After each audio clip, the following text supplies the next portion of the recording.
Brother 2026 எலெக்ஷனில் யார் வந்தால் நல்லா இருக்கும்னு நினைக்கிறீங்க? யார் வருவாங்கன்னு நினைக்கிறீங்க? நான் விஜய்க்கு தான் போடுற மாதிரி பிளானில் இருக்கேன்.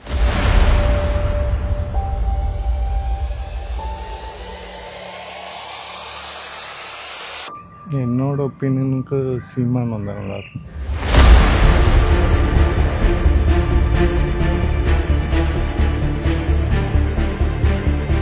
என்டிகேவா டிவிக்கேவா? நான் டிவிக்கே தான் போடுறேன். இன்னும் நம்ம கிராமத்து சைடு அந்த சைடெலாம் பார்த்தோன்னா இந்த மற்ற கட்சிகள், அதாவது சீமானு, விஜய், இந்த கட்சிகள் இன்னும் தெரியல அவங்களுக்கு. இன்னும் அந்த உதயசூரியன், ரெட்டலை அப்படின்னு மட்டும்தான் இருக்குது. ஸோ அப்படி இருக்கிறப்போ அவங்க வந்து உதயசூரியனுக்கு தான் மேக்ஸிமம் ஓட்டு போட சான்சஸ் இருக்குது. லாஸ்ட் டைம் எப்போ யாருக்கு மேடம் சப்போர்ட் பண்ணிக்கிறீங்க? நான் வந்து டிஎம்கே. ஸோ என்னை பொறுத்த வரைக்கும் பார்த்தீங்கன்னா ஒரு மாற்றம் இருக்கணும். இந்த ஸ்டாலின் அவர்கள் வந்து விஜய் அங்கிள்னு வந்து இந்த மேடையில் பேசியிருக்காரு, அதை பற்றி என்ன நினைக்கிறீங்க? Stalin uncle, what uncle is very wrong uncle. அவர் கொஞ்சம் ரெஸ்பெக்ட் கொடுத்து பேசியிருக்கலாம். பட் அது அவரோட பாயிண்ட் ஆஃப் வியூவில் அவர் பேசியிருக்கார் விஜய். ஸோ நம்ம எதுவும் சொல்ல வேண்டிய அவசியம் இல்லாது.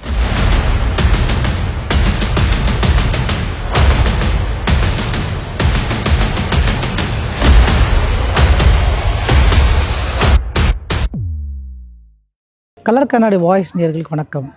வரப்போகிற 2026 தேர்தலில் வந்து யாரெல்லாம் வருவா, யாரெல்லாம் எதிர்பார்க்கலாம் அப்படின்றத பப்ளிக்கிட்ட கேட்டு நம்ம தெரிஞ்சுக்கலாம். அதே மாதிரி ஸ்டாலின் அவர்களை வந்து விஜய் அவர்கள் அங்கிள்னு சொல்லியிருக்காங்க, அதை பற்றியும் கேட்டு தெரிஞ்சுக்கலாம். வாங்க பிரதர், 2026 எலெக்ஷனில் யார் வந்தால் நல்லா இருக்கும்னு நினைக்கிறீங்க? யார் வருவாங்கன்னு நினைக்கிறீங்க? ஸோ என்னை பொறுத்த வரைக்கும் பார்த்தீங்கன்னா ஒரு மாற்றம் இருக்கணும். நம்ம நான் விஜய்க்கு தான் போடுற மாதிரி பிளானில் இருக்கேன். என்னோட ஒப்பீனியனுக்கு சீமான் வந்தால் நல்லாயிருக்கும். என்டிகேவா டிவிக்கேவா? நான் டிவிக்கே தான் போடுறேன். இன்னும் நம்ம கிராமத்து சைடு அந்த சைடெலாம் பார்த்தோன்னா இந்த மற்ற கட்சிகள், அதாவது சீமானு, விஜய், இந்த கட்சிகள் இன்னும் தெரியல அவங்களுக்கு. இன்னும் அந்த உதயசூரியன், ரெட்டலை அப்படின்னு மட்டும்தான் இருக்குது. ஸோ அப்படி இருக்கிறப்போ அவங்க வந்து உதயசூரியனுக்கு தான் மேக்ஸிமம் ஓட்டு போட சான்சஸ் இருக்குது. லாஸ்ட் டைம் எப்போ யாருக்கு மேடம் சப்போர்ட் பண்ணிக்கிறீங்க? நான் வந்து டிஎம்கே சார். எனக்கு பொறுத்த வரைக்கும் பார்த்தீங்கன்னா மாற்றம் வரணும். ஓகேங்களா, இந்த அரசியல்லையும் எனக்கு வந்து அந்தளவுக்கு சாட்டிஸ்ஃபேக்ஷன் இல்லை. எல்லாமே கரெக்ஷன் வரணும், மாறணும். ஓகேங்களா, எல்லாம் யங்ஸ்டர்ஸ் கிட்டே போகணும். இதுதான் என்னோட வந்து ஒரு ஒப்பீனியன். என்னை பொறுத்த வரைக்கும் இப்போ எல்லாருமே சொல்கிறாங்க, இப்போ விஜய் புதுசாக வந்திருக்காரு, ஸோ சீமான் அண்ணன் இருக்கார். ஸோ அந்த மாதிரி பார்த்திங்கன்னா புது யங்ஸ்டர்ஸுக்கு வாய்ப்பு கொடுக்கட்டும். இருந்தவங்களே இருந்துட்டு எதுக்கு அது அது தேவையில்லையே, புதுசாக வரட்டும், எல்லாமே ஆட்சி மாறட்டோம்னா படித்த பட்டதாரிங்க கொடுங்க. நிறைய வேலை வாட்டி இல்லாத நிறைய பேர் இருக்காங்க, நிறைய இடத்துல நிறைய குறைகள் இருக்குது. அது வேண்டாம், இப்போ அது ரெண்டுமே வந்து போதும், போர் அடிச்சிச்சு, புதுசாக எதனா வரட்டும். அது ஒருத்தருக்கு ஒரு ஒப்பீனியன் இருக்கும். அது ஒப்பீனியன் வைக்கிறவங்க வச்சுட்டே தான் இருப்பாங்க. இப்போ விஜய் வந்தார், அவரும் ஒரு ஒப்பீனியன் வைக்கிறார். எல்லாருக்கும் ஒருத்தர் பேசுகிறத வச்சு தான் இன்னொருத்தர் பேச ஆரம்பிப்பாங்க. அந்த மாதிரி எனக்கு அந்த கருத்துக்கள்லாம் பிடிச்சதுனால எனக்கு ஓகேன்னு. ஆனால் செந்தமிழ் சீமான் கிட்டத்தட்ட ஒரு 15 வருஷமாக உயிரை கொடுத்து பேசிகிட்டு இருக்காரு. ஆமாம். அது எப்படி பார்க்குறீங்க? ஆமாம், எல்லாருக்குமே ஒரு ஸ்டார்டிங் பாயிண்ட் வேணும். அது அந்த பாயிண்ட்டு அவருக்கு கொஞ்ச நாள் ஆகிருக்கு கிடைக்கிறதுக்கு. இனிமேலும் வர்றதுக்கு சான்ஸ் இருக்கா இல்லையான்னு தெரில. ஆனால் அவர் போட்ட விதனால இன்னொரு கொஞ்சம் பேரும் வர்றதுக்கு வாய்ப்பு இருக்குது. இந்த ஸ்டாலின் அவர்கள் வந்து விஜய் அங்கிள்னு வந்து இந்த மேடையில் பேசியிருக்காரு, அதை பற்றி என்ன நினைக்கிறீங்க?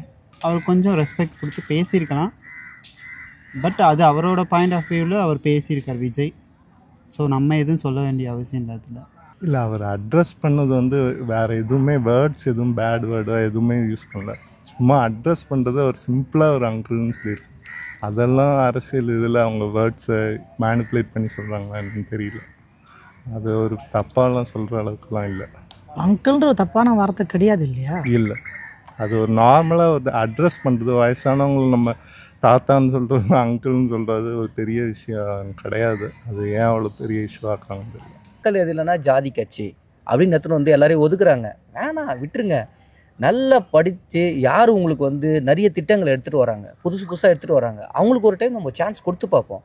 நம்ம இதை கொடுத்து ஒரு போர் அடிச்சிச்சு. ஓகேங்களா, அவங்களுக்கு கொடுத்து புதுசாக ஒரு புரட்சி வந்து புதுசாக எல்லாமே மாற்றம் வரட்டும், எல்லாத்துலேயும் வரட்டும். இப்போது நான் ஓப்பனாகவே சொல்கிறேன் பாருங்க, ஒரு 2-3 பேர் இருக்காங்க, அவங்களாம் பார்த்தீங்கன்னா நிறைய திட்டங்கள் வச்சுருக்காங்க. அவங்களுக்கு ஒரு சான்ஸ் கொடுத்து பார்ப்போமே. அவங்க வந்து ஏதாச்சும் மாறட்டும்.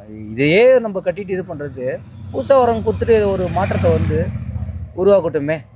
முடிஞ்ச வரைக்கும் தயவுசெய்து காசு வாங்காதீங்க. யார் கொடுத்தாலுமே வேண்டாம், என் ஓட்டை நான் விற்கலன்னு சொல்கிறேங்க. அந்த ஒரு நாள் காசை வாங்கிட்டு நம்ம என்ன பண்ணுறோம், அப்புறம் எல்லாம் உங்களுக்கு எதுக்கு இலவசம் எதுக்கு இருங்க நான் கேட்குறேங்க. ரேஷன் பொருள் கொடுக்குறாங்க, அதை இவ்வளோ மானியத்துக்கு இவ்வளோ செலவு பண்ணுறாங்க.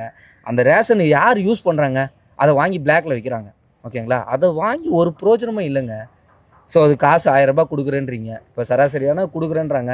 ஓகேங்களா, அதை சும்மா உங்ககிட்ட இந்த வரியை வாங்கி உங்ககிட்ட தான் கொடுக்குறாங்க. அது பார்த்தீங்கன்னு வச்சு எவ்வளோ ஃப்ராட் நடக்குதுங்க. நீங்கள் படித்த ஆளுங்க தான், நான் எதுவும் சொல்கிறதுக்கு இல்லை, உங்களுக்கு தெரியும். ஓகேங்களா, நீங்களாக வந்து ஒரு விழிப்புணர்வு வரணும். ஓகேங்களா, பாருங்கள், அனலைஸ் பண்ணுங்கள் யார் இவங்க நல்லவங்க. ஓகேங்களா, இப்போ உங்க பேசுகிறாங்கன்னா உங்களுக்கு மூல செலவு பண்ணுறாங்களா, அந்த ஒரு 5 வருஷம் நீங்கள் யோசித்து போடுற ஓட்டுகள் தான் இருக்குது. ஓகேங்களா, எவ்வளோ வந்து சொல்லணும்னு போட்டால் நிறைய குறை சொல்லலாம். தயவு செய்து இது மாதிரி அவேர்னஸாக இருங்க. யார் உங்கள் தொகுதியில் நல்லது பண்ணுவார், வேட்பாளரை பார்த்து போடுங்க. படித்த பட்டதாரியா, இவர் நல்லது பண்ணுவாரா, இவர்கிட்ட கொடுத்தா முன்னேற்றம் வருமா, அதை மட்டும் தயவு செய்து பாருங்கள். அதான் என்னோட கன்சர்ன்.